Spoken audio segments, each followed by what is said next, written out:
Oh no! See guys. Dude, crap! Oh no! Okay. Okay. So this is our new chameleon. Okay guys. So now we are going to stop ate. Try English. English. So ito guys, mayroon na naman tayong bagong chameleon. Medyo takot na takot siya guys. So ngayon to guys, dalawa na yung chameleon natin, no? So ang gagawin natin dahil dalawa na yung chameleon natin, gagawa tayo ng pagawaan ng larva. Ito guys. So isang container. Okay guys? So, ganito. Ayan. Dito. Dapat ito, lalagyan natin ng pasukan ng langaw. Ayan. No? Hoy.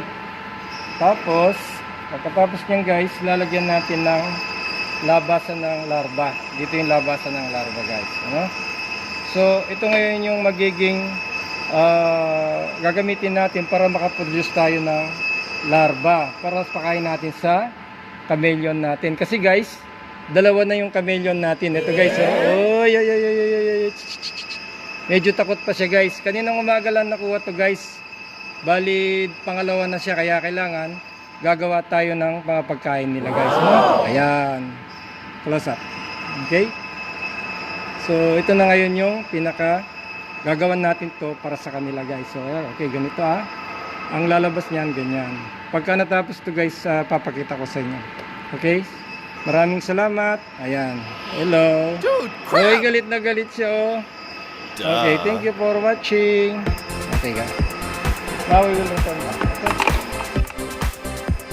Okay. Oh guys, ito. Tapos na. Naidikit na natin to guys. Ayun nadikit na natin siya. Pero ito guys, tingnan natin. Wait. Ayan. Binutasan natin siya ganyan guys. Okay. Ayan. So dito ngayon papasok yung langaw, no? Dito yung papasok yung langaw. Tapos ganyan yan guys. Ayan sa loob. Pero ito guys, dapat ito dark. Lalagyan ko na lang ng black tape ito, ano? So diyan natin lalagyan yung mga gulay na nasisira, pabubulokin natin para magkaroon ng langaw, yung larva. Ayan guys. So mayroon na sila ngayong ayan, para sa pagkain ng ating mga chameleon. Okay guys, salamat sa panonood. Okay na guys, ayan.